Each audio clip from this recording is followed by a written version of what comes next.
Selamat pagi Bapak Ibu Saudara yang terkasih di dalam nama Tuhan Yesus.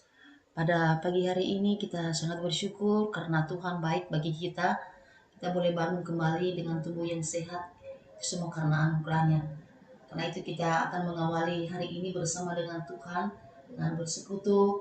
Namun sebelumnya saya mengajak kita semua untuk menenangkan hati kita, pikiran kita untuk fokus mau datang di hadapan Tuhan pada pagi hari ini dengan bersaat teduh sejenak. Mari kita bersaat teduh.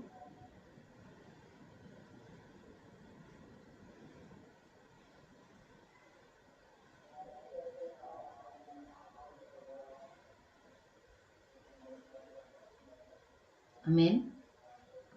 Kita bersama-sama menaikkan sebuah pujian bagi Tuhan untuk mengungkapkan ucapan syukur kita di hadapan Tuhan atas kebaikannya. Kita mau katakan bahwa sungguh besar kasih setia Tuhan yang Dia terus nyatakan bagi kita.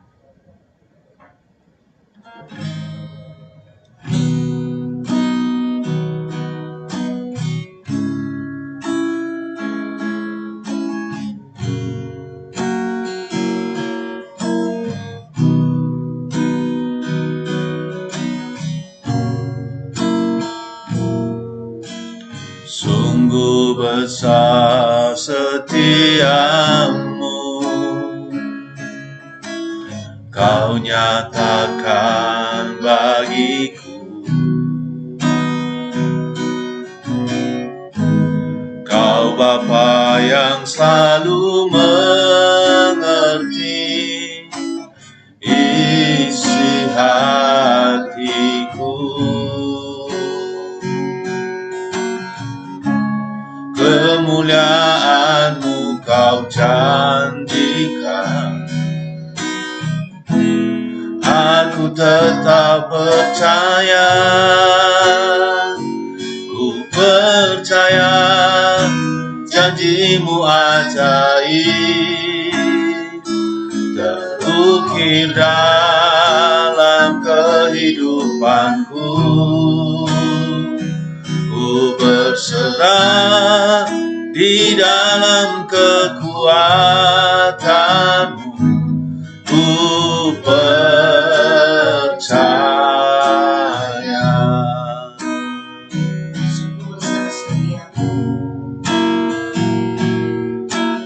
Sungguh besar setia-Mu, Kau nyatakan bagiku. Kau Bapa yang selalu mengerti isi hatiku. Kemuliaan-Mu Kau janjikan, aku tetap percaya. Ku percaya janji-Mu ajaib, terukir dalam kehidupanku. Ku berserah di dalam kekuatan-Mu. Ku percaya. Percaya janji-Mu ajaib,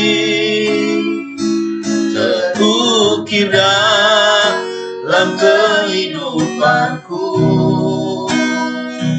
Ku berserah di dalam kekuatan-Mu. Ku percaya.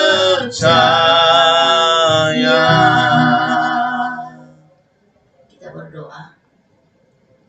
Tuhan, kami datang kembali di hadapan-Mu pada pagi hari ini. Kami bersyukur untuk kasih setia Tuhan. Kami bersyukur untuk pertolongan Tuhan, penyertaan Tuhan dalam hidup kami.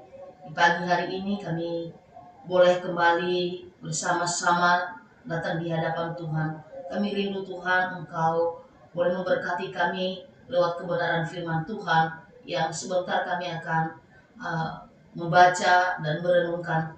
Tuhan, buka hati kami, pikiran kami untuk siap menerima akan setiap firman-Mu yang akan kami baca dan renungkan di pagi hari ini, sehingga lewatnya kami semakin hari semakin mengerti kehendak Tuhan dalam hidup kami.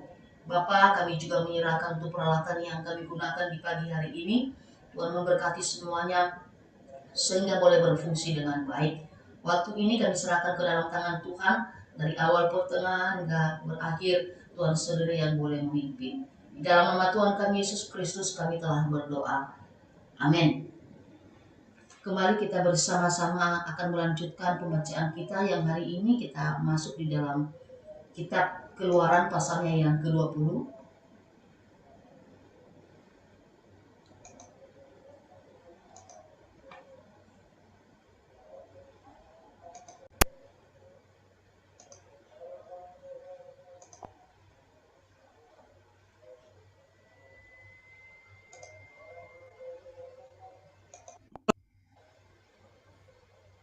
Keluaran pasal 20.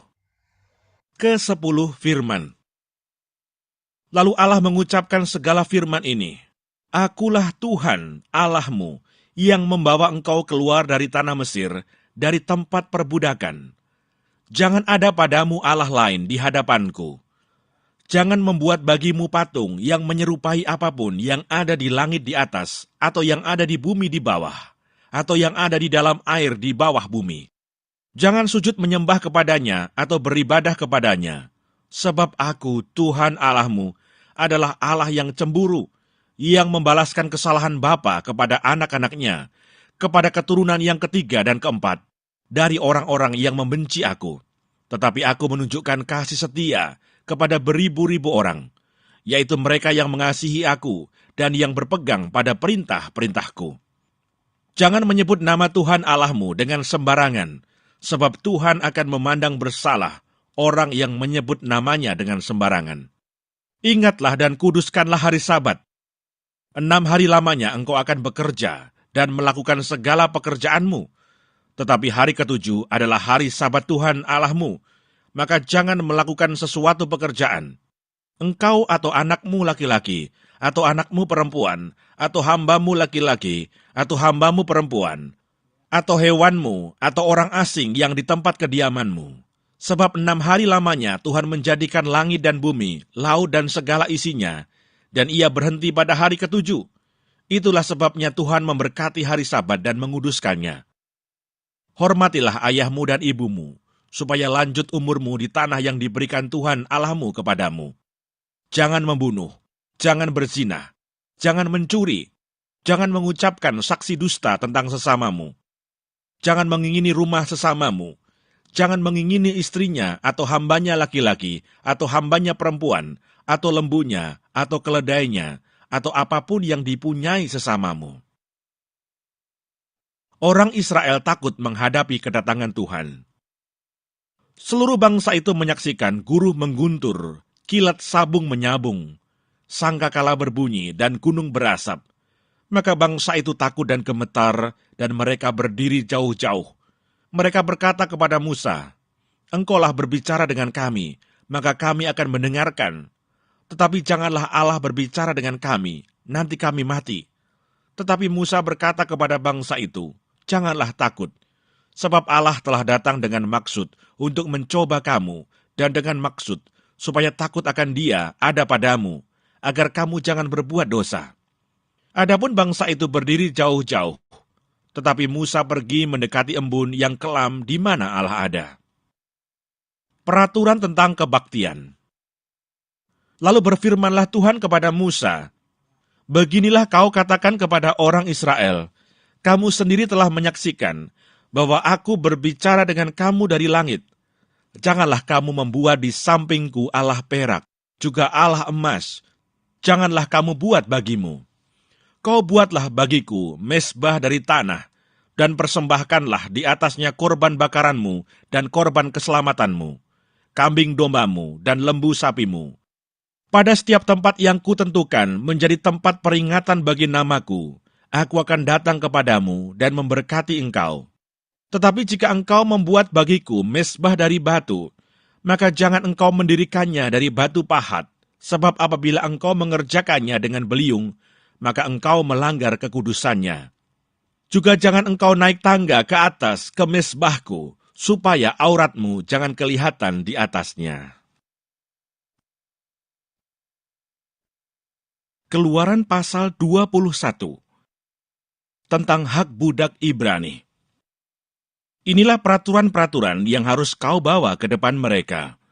Apabila engkau membeli seorang budak Ibrani, maka haruslah ia bekerja padamu 6 tahun lamanya. Tetapi pada tahun yang ke-7, ia diizinkan keluar sebagai orang merdeka, dengan tidak membayar tebusan apa-apa. Jika ia datang seorang diri saja, maka keluar pun ia seorang diri. Jika ia mempunyai istri, maka istrinya itu diizinkan keluar bersama-sama dengan dia. Jika tuannya memberikan kepadanya seorang istri dan perempuan itu melahirkan anak-anak lelaki atau perempuan, maka perempuan itu dengan anak-anaknya tetap menjadi kepunyaan tuannya, dan budak laki-laki itu harus keluar seorang diri.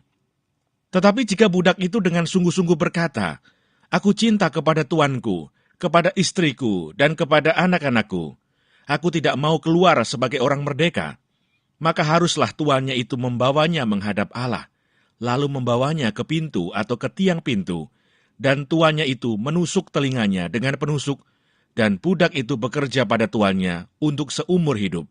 Apabila ada seorang menjual anaknya yang perempuan sebagai budak, maka perempuan itu tidak boleh keluar seperti cara budak-budak lelaki keluar. Jika perempuan itu tidak disukai tuannya yang telah menyediakannya bagi dirinya sendiri, maka haruslah tuannya itu mengizinkan ia ditebus. Tuannya itu tidak berhak untuk menjualnya kepada bangsa asing, karena ia memungkiri janjinya kepada perempuan itu. Jika tuannya itu menyediakannya bagi anaknya laki-laki, maka haruslah tuannya itu memperlakukannya seperti anak-anak perempuan berhak diperlakukan. Jika tuannya itu mengambil perempuan lain, ia tidak boleh mengurangi makanan perempuan itu, pakaiannya, dan persetubuhan dengan dia.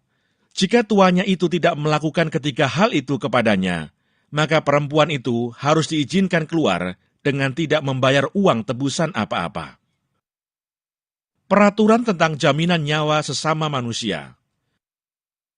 Siapa yang memukul seseorang sehingga mati, pastilah ia dihukum mati. Tetapi jika pembunuhan itu tidak disengaja, melainkan tangannya ditentukan Allah melakukan itu, maka aku akan menunjukkan bagimu suatu tempat kemana ia dapat lari. Tetapi apabila seseorang berlaku angkara terhadap sesamanya, hingga ia membunuhnya dengan tipu daya, maka engkau harus mengambil orang itu dari mezbahku, supaya ia mati dibunuh. Siapa yang memukul ayahnya atau ibunya, pastilah ia dihukum mati. Siapa yang menculik seorang manusia, baik ia telah menjualnya, baik orang itu masih terdapat padanya, ia pasti dihukum mati. Siapa yang mengutuki ayahnya atau ibunya, ia pasti dihukum mati. Apabila ada orang bertengkar dan yang seorang memukul yang lain dengan batu atau dengan tinjunya, sehingga yang lain itu memang tidak mati, tetapi terpaksa berbaring di tempat tidur, maka orang yang memukul itu bebas dari hukuman, jika yang lain itu dapat bangkit lagi dan dapat berjalan di luar dengan memakai tongkat. Hanya ia harus membayar kerugian orang yang lain itu, karena terpaksa menganggur dan menanggung pengobatannya sampai sembuh. Apabila seseorang memukul budaknya laki-laki atau perempuan dengan tongkat, sehingga mati karena pukulan itu, pastilah budak itu dibalaskan. Hanya jika budak itu masih hidup sehari dua, maka janganlah dituntut belanya, sebab budak itu adalah miliknya sendiri. Apabila ada orang berkelahi, dan seorang dari mereka tertumbuk kepada seorang perempuan yang sedang mengandung, sehingga keguguran kandungan, tetapi tidak mendapat kecelakaan yang membawa maut, maka pastilah ia didenda sebanyak yang dikenakan oleh suami perempuan itu kepadanya, dan ia harus membayarnya menurut putusan hakim. Tetapi jika perempuan itu mendapat kecelakaan yang membawa maut, maka engkau harus memberikan nyawa ganti nyawa, mata ganti mata, gigi ganti gigi, tangan ganti tangan, kaki ganti kaki, lecur ganti lecur, luka ganti luka, bengkak ganti bengkak. Apabila seseorang memukul mata budaknya laki-laki atau mata budaknya perempuan dan merusakkannya, maka ia harus melepaskan budak itu sebagai orang merdeka pengganti kerusakan matanya itu. Dan jika ia menumbuk sampai tanggal gigi budaknya laki-laki atau gigi budaknya perempuan, maka ia harus melepaskan budak itu sebagai orang merdeka pengganti kehilangan giginya itu. Apabila seekor lembu menanduk seorang laki-laki atau perempuan sehingga mati, maka pastilah lembu itu dilempari mati dengan batu dan dagingnya tidak boleh dimakan. Tetapi pemilik lembu itu bebas dari hukuman. Tetapi jika lembu itu sejak dahulu telah sering menanduk dan pemiliknya telah diperingatkan, tetapi tidak mau menjaganya, kemudian lembu itu menanduk mati seorang laki-laki atau perempuan, maka lembu itu harus dilempari mati dengan batu, tetapi pemiliknya pun harus dihukum mati. Jika dibebankan kepadanya uang pendamaian, maka haruslah dibayarnya segala yang dibebankan kepadanya itu sebagai tebusan nyawanya. Kalau ditanduknya seorang anak laki-laki atau perempuan, maka pemiliknya harus diperlakukan menurut peraturan itu juga. Tetapi jika lembu itu menanduk seorang budak laki-laki atau perempuan, maka pemiliknya harus membayar 30 sikal perak kepada tuan budak itu, dan lembu itu harus dilempari mati dengan batu. Apabila seseorang membuka sumur, atau apabila seseorang menggali sumur dengan tidak menutupnya, dan seekor lembu atau keledai jatuh ke dalamnya, maka pemilik sumur itu harus membayar ganti kerugian. Ia harus mengganti harga binatang itu dengan uang kepada pemiliknya, tetapi binatang yang mati itu menjadi kepunyaannya.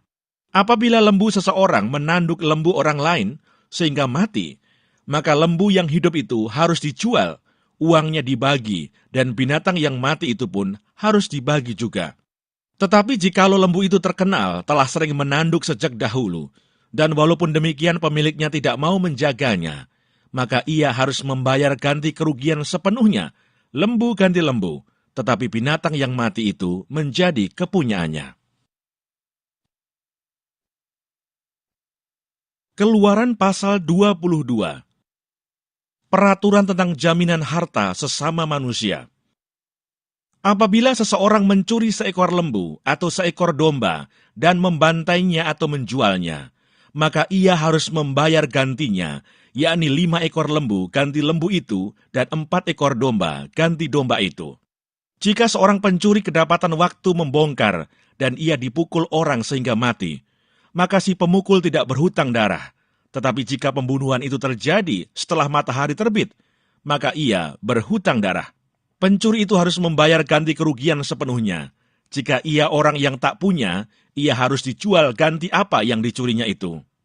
Jika yang dicurinya itu masih terdapat padanya dalam keadaan hidup, baik lembu, keledai, atau domba, maka ia harus membayar ganti kerugian 2 kali lipat.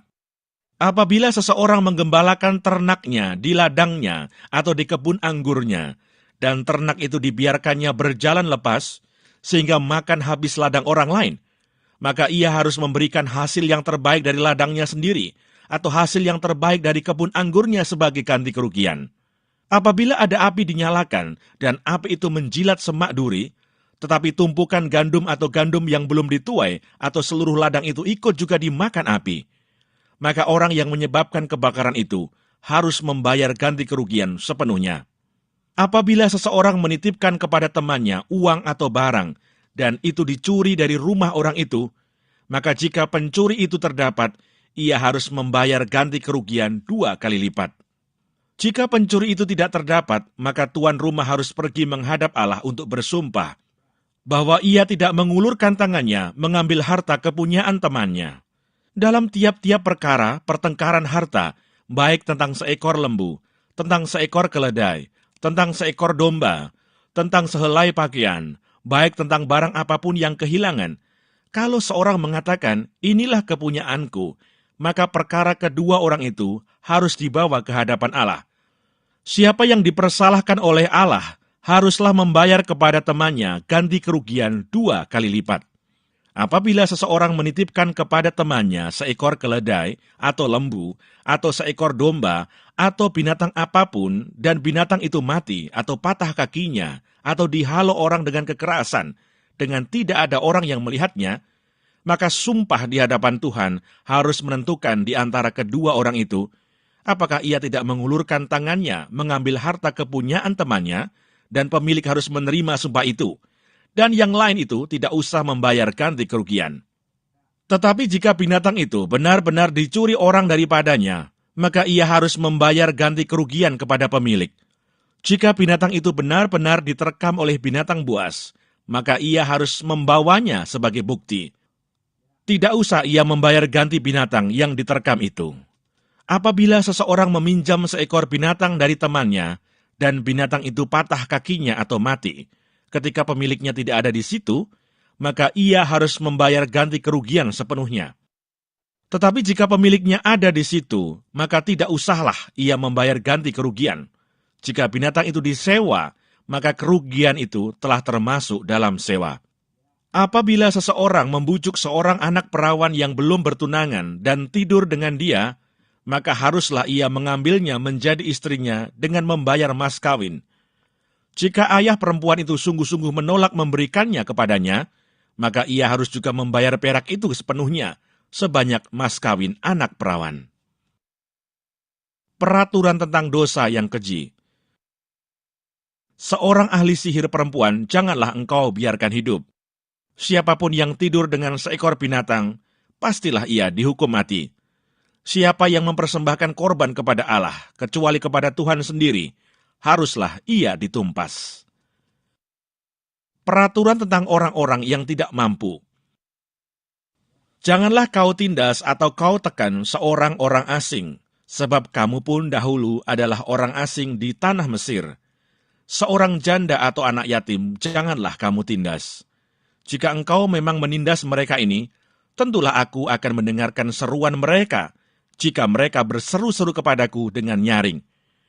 Maka murkaku akan bangkit, dan aku akan membunuh kamu dengan pedang, sehingga istri-istrimu menjadi janda, dan anak-anakmu menjadi yatim. Jika engkau meminjamkan uang kepada salah seorang dari umatku, orang yang miskin di antara kamu, maka janganlah engkau berlaku sebagai seorang penagih hutang terhadap dia. Janganlah kamu bebankan bunga uang kepadanya. Jika engkau sampai mengambil jubah temanmu sebagai gadai, maka haruslah engkau mengembalikannya kepadanya sebelum matahari terbenam, sebab hanya itu saja penutup tubuhnya, itulah pemalut kulitnya. Pakai apakah ia pergi tidur? Maka apabila ia berseru-seru kepadaku, aku akan mendengarkannya, sebab aku ini pengasih. Berbagai-bagai peraturan. Janganlah engkau mengutuki Allah, dan janganlah engkau menyumpahi seorang pemuka di tengah-tengah bangsamu. Janganlah lalai mempersembahkan hasil gandummu dan hasil anggurmu. Yang sulung dari anak-anakmu lelaki, haruslah kau persembahkan kepadaku. Demikian juga harus kau perbuat dengan lembu sapimu dan dengan kambing dombamu. 7 hari lamanya anak-anak binatang itu harus tinggal pada induknya. Tetapi pada hari yang ke-8, haruslah kau persembahkan binatang-binatang itu kepadaku. Haruslah kamu menjadi orang-orang kudus bagiku. Daging ternak yang diterkam di padang oleh binatang buas, janganlah kamu makan, tetapi haruslah kamu lemparkan kepada anjing.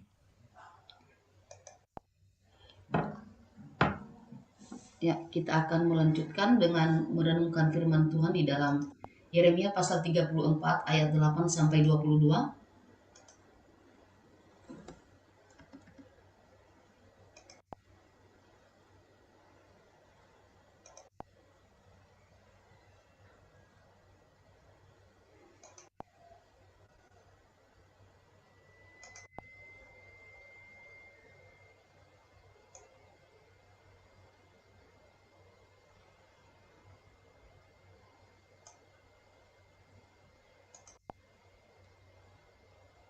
Yeremia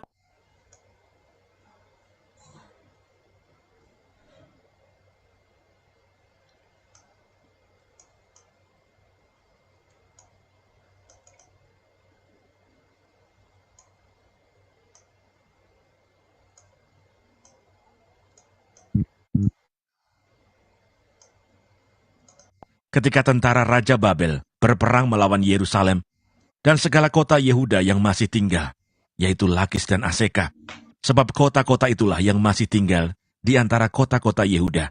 sebagai kota-kota yang berkubu. Janji kepada budak-budak Ibrani tidak ditepati. Firman yang datang dari Tuhan kepada Yeremia sesudah Raja Zedekia mengikat perjanjian dengan segenap rakyat yang ada di Yerusalem untuk memaklumkan pembebasan, supaya setiap orang melepaskan budaknya bangsa Ibrani, baik laki-laki maupun perempuan, sebagai orang merdeka, sehingga tidak ada seorang pun lagi yang memperbudak seorang Yehuda saudaranya. Maka semua pemuda dan segenap rakyat yang ikut serta dalam perjanjian itu disetujui bahwa setiap orang akan melepaskan budaknya laki-laki dan budaknya perempuan sebagai orang merdeka, sehingga tidak ada lagi yang memperbudak mereka. Orang-orang itu menyetujuinya, lalu melepaskan mereka. Tetapi sesudah itu mereka berbalik pikiran, lalu mengambil kembali budak-budak lelaki dan perempuan yang telah mereka lepaskan sebagai orang merdeka itu, dan menundukkan mereka menjadi budak laki-laki dan budak perempuan lagi. Lalu datanglah firman Tuhan kepada Yeremia bunyinya, "Beginilah firman Tuhan Allah Israel, Aku sendiri telah mengikat perjanjian dengan nenek moyangmu pada waktu aku membawa mereka keluar dari tanah Mesir, dari tempat perbudakan, isinya. Pada akhir 7 tahun, haruslah kamu masing-masing melepaskan saudaranya bangsa Ibrani yang sudah menjual dirinya kepadamu. Ia akan bekerja padamu 6 tahun lamanya. Kemudian haruslah engkau melepaskan dia sebagai orang merdeka. Tetapi nenek moyangmu tidak mendengarkan aku dan tidak memperhatikan aku. Hari ini kamu telah bertobat dan melakukan apa yang benar di mataku, karena setiap orang memaklumkan pembebasan kepada saudaranya, dan kamu telah mengikat perjanjian di hadapanku, di rumah yang atasnya namaku diserukan. Tetapi kamu telah berbalik pikiran dan telah menajiskan namaku. Kamu masing-masing telah mengambil kembali budaknya laki-laki dan budaknya perempuan, yang telah kamu lepaskan sebagai orang merdeka menurut keturunannya, dan telah menundukkan mereka, supaya mereka menjadi budakmu laki-laki dan budakmu perempuan lagi. Sebab itu, beginilah firman Tuhan, kamu ini tidak mendengarkan aku, agar setiap orang memaklumkan pembebasan kepada sesamanya dan kepada saudaranya. Maka sesungguhnya, aku memaklumkan bagimu pembebasan, demikianlah firman Tuhan, untuk diserahkan kepada pedang, penyakit sampar dan kelaparan. Aku akan membuat kamu menjadi kengerian bagi segala kerajaan di bumi, dan aku akan menyerahkan orang-orang yang melanggar perjanjianku dan yang tidak menepati isi perjanjian yang mereka ikat di hadapanku, dengan memotong anak lembu jantan menjadi 2 untuk berjalan di antara belahan-belahannya. Pemuka-pemuka Yehuda, pemuka-pemuka Yerusalem, pegawai-pegawai istana, imam-imam, dan segenap rakyat negeri yang telah berjalan di antara belahan-belahan anak lembu jantan itu, mereka akan kuserahkan ke dalam tangan musuh mereka dan ke dalam tangan orang-orang yang berusaha mencabut nyawa mereka, sehingga mayat mereka menjadi makanan burung-burung di udara dan binatang-binatang di bumi. Juga Zedekia Raja Yehuda beserta para pemukanya akan kuserahkan ke dalam tangan musuh mereka dan ke dalam tangan orang-orang yang berusaha mencabut nyawa mereka dan ke dalam tangan tentara Raja Babel yang sekarang telah berangkat daripada kamu. Sesungguhnya demikianlah firman Tuhan. Aku memberi perintah dan membawa mereka kembali ke kota ini untuk memeranginya, merebutnya, dan menghanguskannya dengan api. Aku akan membuat kota-kota Yehuda menjadi ketandusan tanpa penduduk.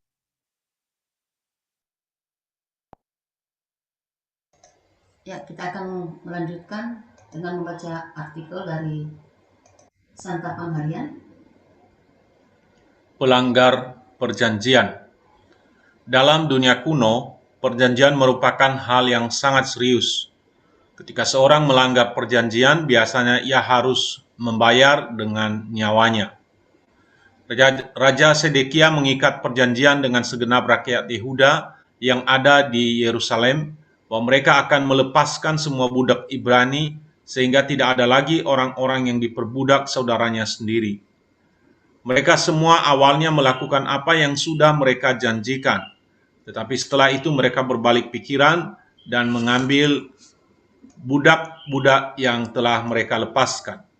Tuhan menjadi murka atas mereka dan menyatakan bahwa ia akan menyerahkan umat ke tangan musuh mereka. Dalam dunia kuno, ketika dua pihak mengadakan perjanjian, mereka akan memotong hewan menjadi 2, lalu meletakkan di sisi kanan dan kiri, dan berjalan di antara potongan hewan tersebut. Hal ini juga dilakukan oleh para pemimpin dan segenap rakyat yang mengadakan perjanjian. Itu berarti mereka bersumpah jika salah satu yang melanggar janji, maka biarlah pihak itu menjadi terkutuk dan mati seperti hewan-hewan tersebut. Tidak mengherankan ketika para pemimpin dan rakyat melanggar perjanjian, Tuhan menjadi sangat murka, lalu menghukum mereka dengan cara membuang mereka ke negeri asing dan membiarkan Yehuda dihancurkan. Alkitab kita disebut Perjanjian Lama dan Perjanjian Baru, karena cara Allah berelasi dengan umatnya adalah melalui perjanjian. Jika dalam Perjanjian Lama, perjanjian dilakukan dengan darah hewan, maka dalam Perjanjian Baru, Yesus melakukan perjanjian baru dengan mencurahkan darahnya sendiri. Ketika kita mengaku percaya kepada Yesus Kristus dan menerima penebusan yang dilakukan dengan darah Yesus, kita menjadi umat perjanjian. Karena itu kita harus hidup menaati hukum Tuhan dan tidak melanggarnya. Melanggar perjanjian merupakan hal serius di mata Tuhan. Maka sekarang katakanlah, Tuhan, tolong aku supaya aku dapat menjadi orang yang memelihara perjanjianku dengan Tuhan. Ya, demikian rangkaian pembacaan kita di pagi hari ini. Kita akan bersama-sama menaikkan doa-doa kita di hadapan Tuhan. Tetapi sebelumnya, sekali lagi kita akan menaikkan sebuah pujian bagi Tuhan. Kita percaya bahwa Tuhan kita adalah Tuhan yang ajaib, yang memberikan rancangan damai sejahtera bagi setiap kita. Perbuatannya ajaib dan sanggup mengadakan segala apapun yang kita butuhkan, apapun yang kita perlukan. Kita menaikkan sebuah pujian ini, Bapakku ajaib segala rancangan-Mu.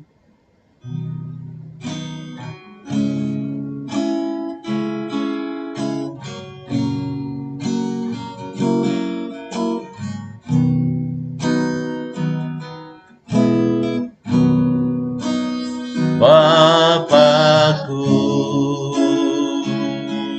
ajaib segala rancangan-Mu, Tuhanku heran perbuatan-Mu.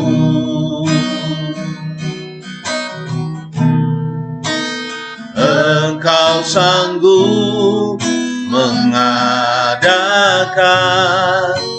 segala yang ku perlukan, menurut kehendak-Mu terjadilah.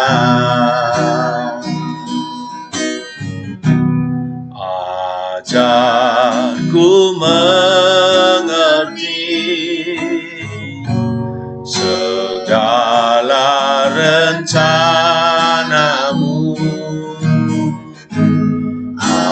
ajarku berharap hanya pada-Mu.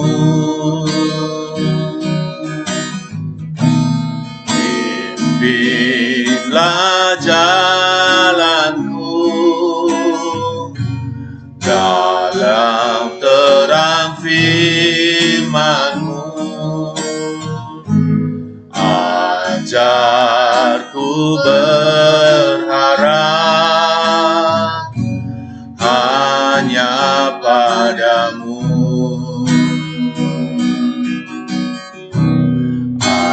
Ajarku mengerti segala rencana-Mu, ajarku berserah hanya pada-Mu.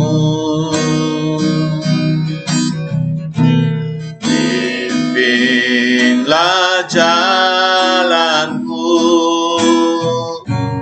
dalam terang firman-Mu,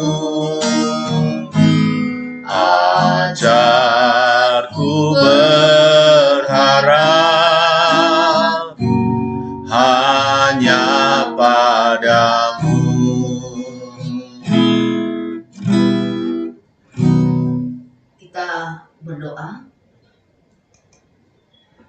Tuhan kami yang baik, Tuhan kami yang ajaib, yang selalu memelihara kehidupan kami, yang selalu ada bagi kami di setiap situasi apapun yang kami hadapi. Kami kembali datang di hadapan-Mu pada pagi hari ini. Kami bersyukur untuk anugerah Tuhan yang terus terjadi dalam hidup kami.